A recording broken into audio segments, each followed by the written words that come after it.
જાતે જ કરીએ, શીખ્યામાં બી મેં એક તને બતાવ્યું. હવે શું કરીશું, આપણે અહીંયા જે 5 ફાઇલો સેવ કરી, તો એ કઈ સેવ કરી આપણી મેઇન સ્ક્રીન એટલે કે ડેસ્કટોપ પર. તો 5 ફાઇલમાં કેટલી બધી જગ્યા રોકાઈ ગઈ, બરાબર. આવી જ રીતે મેં તને 20 ફાઇલો સેવ કરવા આપું તો આખું ડેસ્કટોપ ભરાઈ જશે ને.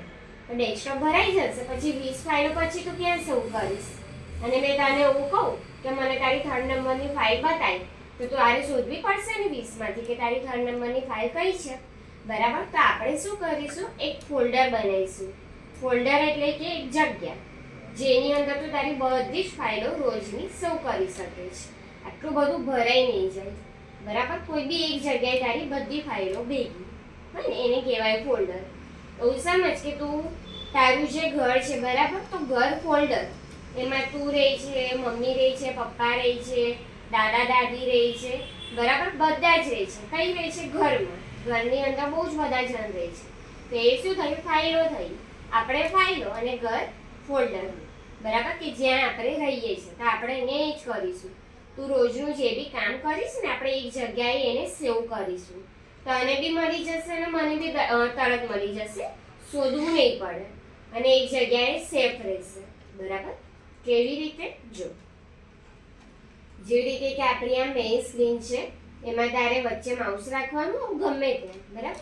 પછી રાઈટ ક્લિક કરવાનું, એમાં તને ઓપ્શન્સ મળી જશે આ બધા વ્યૂથી લઈને, બરાબર. તેમાં જે ન્યૂ છે ને, ન્યૂને સિલેક્ટ કરવાનું. કેવી રીતે સિલેક્ટ કરવા માટે? આપણે આ ડાબી સાઈડનું જે બટન હોય એનો યુઝ કરીએ અને જમણી સાઈડનું ઓપ્શન માટે કરીએ, બરાબર. આ રીતે કે જેવી રીતે કે અહીંયા છે આ તારી ફાઇલ, તો મારે તારી ફાઇલ ઓપન કરવી છે, તો મેં ડાબી સાઈડનું 2 વખત બટન અહીંયા દબાઈશ ને તો તારી ફાઇલ ઓપન થશે, છે ને. આવી રીતે આપણે જોઈ શકીએ. પછી આને હું ક્લોઝ કરીશ તો બી આપણે કયા બટનનો યુઝ કરીએ છીએ? ડાબી સાઈડનું, બરાબર. પણ મેં એને જમણી સાઈડનું બટન દબાઈશ તો આપણને જો બધા ઓપ્શન્સ મળ્યા, બરાબર.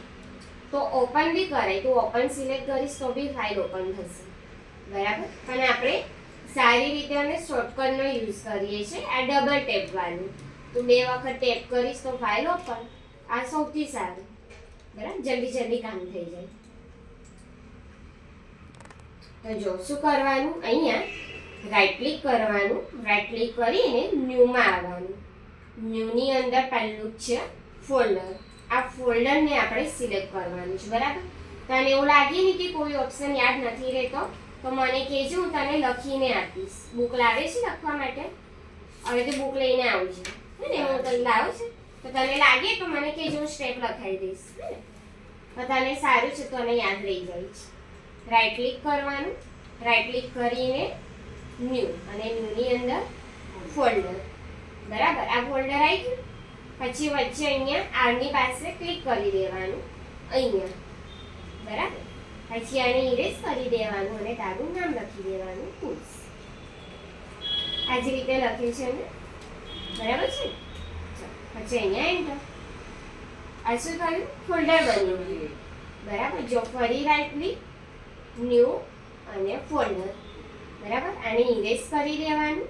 પછી અહીંયા હું લખી દઉં છું પુશ 1. સેમ નામનું બીજી વખત નહીં બનાવવાનું, હોય ને. અલગ અલગ નામ આપવાના.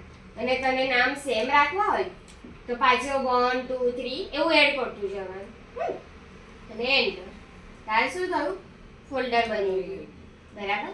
ફોલ્ડર બની ગયું. હવે મને આ પુશ 1 વાળું છે એને ડિલીટ પણ કરી દેવું છે. તો કેવી રીતે કરીશું? આને સિલેક્ટ કરવાનું.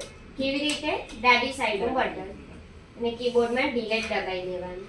ખબર પડી? આ રીતે. જાને પણ હું ડિલીટ કરી દઉં. ખબર પડી કેવી રીતે બનાવવાનું?